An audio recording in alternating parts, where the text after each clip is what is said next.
오늘은 시편 78편 40절부터 55절까지의 말씀을 함께 나눠보겠습니다. 우리는 지금 시편 78편을 통해 이스라엘의 광야 역사, 더 정확히 말하면 실패의 역사를 추적하고 있습니다. 앞선 본문에서 우리는 징계를 받고도 거짓 입술로 회개하는 이스라엘의 가증스러운 모습과 그럼에도 불구하고 그들이 한낱 바람에 불과함을 기억하시고 진노를 돌이키시는 하나님의 크신 긍휼을 보았습니다.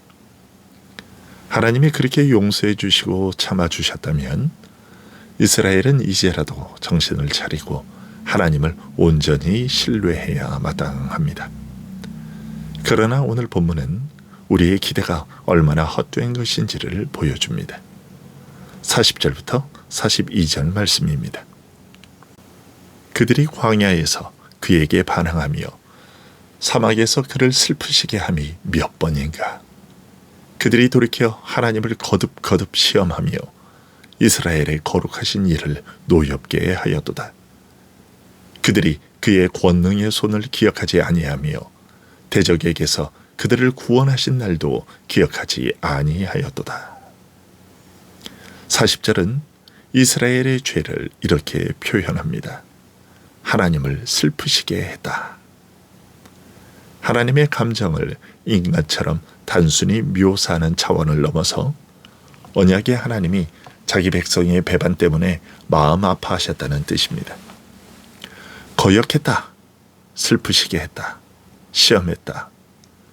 표현 하나하나가 가볍지 않습니다. 단지 규칙을 어긴 정도가 아니라 하나님과의 언약 관계를 여러 번 반복해서 고의적으로 짓밟은 것입니다.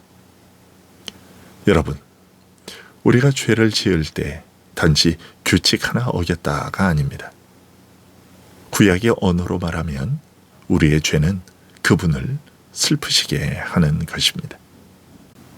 우리를 애굽에서 건져내신 그 아들의 피로 우리를 사신 하나님을 슬프게 만드는 것입니다. 이어서 41절 하반절에 놀라운 표현이 나옵니다. 이스라엘의 거룩하신 일을 노엽게 하였도다. 여기 노엽게 하였도다라는 말의 히브리어 원어가 가진 본래 의미는 제한하다라는 뜻입니다. 어떻게 인간이 하나님을 제한할 수 있을까요? 하나님의 능력이 줄어든다는 뜻이 아닙니다. 하나님의 거룩하심과 신실하심은 변치 않으시지만 그분의 백성이 불신앙과 완고함으로 반응할 때 그 능력과 은혜를 자기에게 경험하지 못하게 되는 것을 말합니다. 하나님이 작아지시는 것이 아니라 우리가 믿음의 그릇을 닫아버리는 것입니다.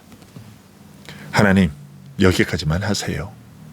이 이상은 제 마음에 들어오지 마세요. 이렇게 스스로 문을 걸어 잠그는 것입니다. 그 중요한 이유를 42절이 말합니다. 그들이 그의 권능의 손을 기억하지 아니하며 대적에게서 그들을 구원하신 날도 기억하지 아니하였도다. 여기서 핵심은 기억의 부재입니다.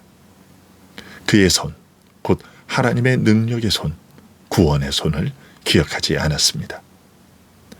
대적에게서 구원하신 날, 곧 출애굽, 홍해 사건, 기적의 날들을 잊어버렸습니다.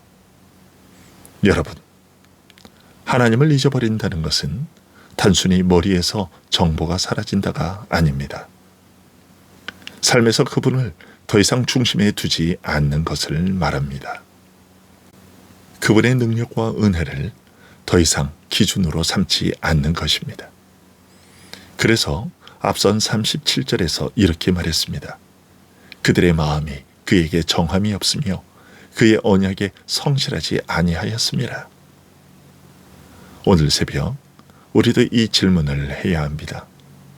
나는 지금 하나님이 내 삶에서 행하신 일들을 기억하며 살고 있는가? 아니면 현실의 문제와 감정 속에 파묻혀 하나님의 손을 잊어버리고 있지는 않은가? 이렇게 40절부터 42절이 백성들의 잊어버림을 말했다면 43절부터 51절은 그들이 잊어버린 바로 그 날들을 다시 상기시킵니다. 43절부터 51절에는 출애굽기의 열흘까지 재앙이 요약되어 있습니다. 물이 피로 변하고 파리떼와 개구리가 들끓고 황충과 메뚜기가 모든 수고의 열매를 삼키고 우박과 서리가 포도나무와 뽕나무를 치고 우박과 번개가 가축과 양떼를 치고 마침내 모든 장자가 치심을 당합니다. 이 재앙들은 단순한 자연재해가 아닙니다. 성경은 분명히 말합니다. 49, 50절입니다. 그의 맹렬한 노여움과 진노와 분노와 고난, 곧 재앙의 천사들을 그들에게 내려 보내셨으며 그는 진노로 길을 닦으사 그들의 목숨이 죽음을 멸하지 못하게 하시고 그들의 생명을 전염병에 붙이셨으며 맹렬한 진노, 이것은 하나님이 죄를 가볍게 여기지 않으신다는 뜻입니다. 길을 내사 진노조차 하나님의 계획 안에서 진행되는 통죄된 심판을 말합니다. 전염병에 붙이셨다. 하나님이 심판의 주권자이심을 보여줍니다. 우리가 세상의 재난, 전쟁, 질병, 경제 위기를 볼 때 하나님의 정확한 뜻이 무엇인지를 단정할 수는 없지만 적어도 성경은 이렇게 말합니다. 보이는 것은 우연이 아니라 궁극적으로 하나님의 손 아래에 있다. 그러므로 재난과 심판의 기록을 읽을 때 우리의 마음은 이렇게 반응해야 합니다. 주님, 이 시대에, 이 땅에 무엇을 회개해야 합니까? 주님의 손을 보게 하옵소서. 그러나 중요한 것은 이 심판이 애굽을 향해서만 흐르는 것이 아니라 동시에 자기 백성을 위한 구원의 길이 되고 있다는 점입니다. 애굽의 강은 피로 변해 마실 수 없게 되었지만 이스라엘은 그 재앙에서 보호를 받았습니다. 애굽의 장자는 죽임을 당했지만 이스라엘의 집 문설주에는 어린 양의 피가 발라져 죽음의 사자가 넘어갔습니다. 51절은 이렇게 말합니다. 애굽에서 모든 장자 곧 함의 장막에 있는 그들의 기력의 처음 것을 치셨으나 장자 곧 기력의 시초를 치신 하나님은 동시에 자기 장자 같은 이스라엘을 건져내신 분입니다. 신약에서 우리는 이 장면이 어디를 가리키는지 더 분명히 봅니다. 애굽의 장자가 치심을 당한 그 밤 이스라엘은 어린 양의 피 아래 보호를 받았습니다. 장차 오실 하나님의 어린 양 예수 그리스도를 미리 보여주는 사건입니다. 하나님은 지금도 자기 아들의 피 아래에 있는 자를 심판에서 건져내십니다. 우리는 이 새벽에 하나님의 진노를 가볍게 여기지 않으면서도 동시에 그리스도의 피 아래 피한 자로서의 감사를 회복해야 합니다. 이제 분위기가 바뀝니다. 심판의 장면에서 하나님의 따뜻한 목자 되심이 드러납니다. 52, 53절입니다. 그가 자기 백성은 양같이 인도하여 내시고 광야에서 양떼같이 지도하셨도다. 그들을 안전히 인도하시니 그들은 두려움이 없었으나 그들의 원수는 바다에 빠졌도다. 양같이 인도하여 내시고 광야에서 양떼같이 인도하셨습니다. 이스라엘은 전쟁에 능한 군대라기보다 길을 잃기 쉬운 양과 같습니다. 광야는 그들에게 낯설고 위험한 길이었습니다. 그러나 하나님은 목자처럼 그들을 이끄십니다.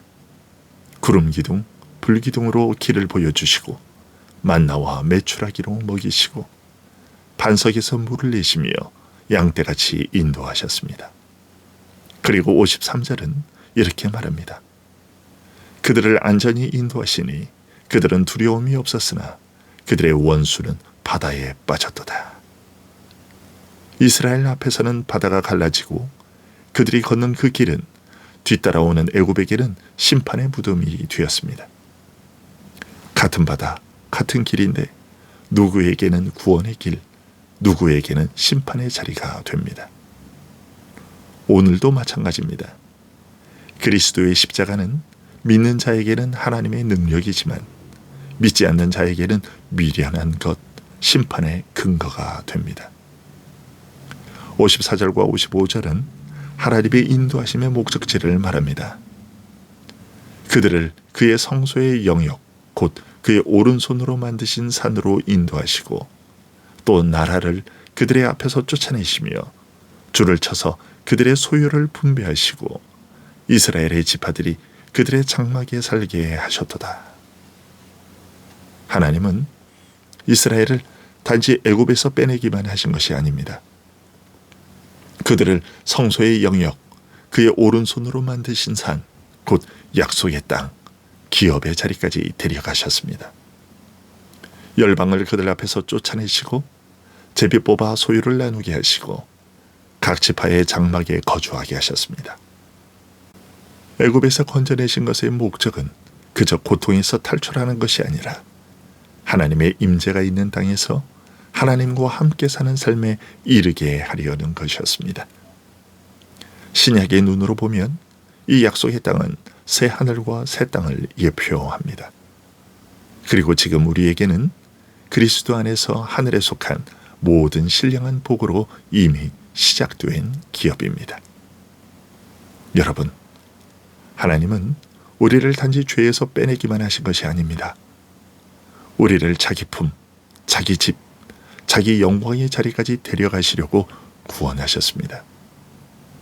우리는 아직 광야 같은 세상을 걸어가고 있지만 목자 되신 주님은 이미 목적지를 정해 놓으셨고 반드시 그곳까지 인도하실 것입니다. 오늘 말씀 앞에서 우리는 이런 기도를 드려야 합니다. 주님, 저는 너무 쉽게 잊어버리는 사람입니다. 어제 주신 은혜도 잊어버리고 지난 세월 동안 저를 인도하신 손길도 잊어버리고 현실의 문제 앞에서 하나님을 시험하고 불평할 때가 많았습니다. 그럼에도 불구하고 저를 끝까지 인도해 오신 하나님의 신실하심을 찬양합니다. 오늘도 제 마음에 주님께서 행하신 일을 새로 기억하게 하옵소서. 여러분, 우리는 잘 기억하는 사람들이 아닙니다. 그러나 감사한 것은 하나님이 우리를 잊지 않으신다는 것입니다. 그는 우리의 체질을 아시며 우리가 단지 먼지뿐임을 기억하십니다. 그분은 우리가 육체임을 기억하셨습니다. 바람 같고 다시 돌아오지 못하는 것임을 기억하십니다. 우리를 기억하시는 하나님, 자기 아들의 피를 기억하시고 그 피 아래에 있는 자를 용납하시는 하나님, 애굽에서 인도해 내시고 광야를 지나 기업의 땅까지 이끄신 하나님을 오늘 이 새벽 다시 붙들리기를 바랍니다. 기도하겠습니다.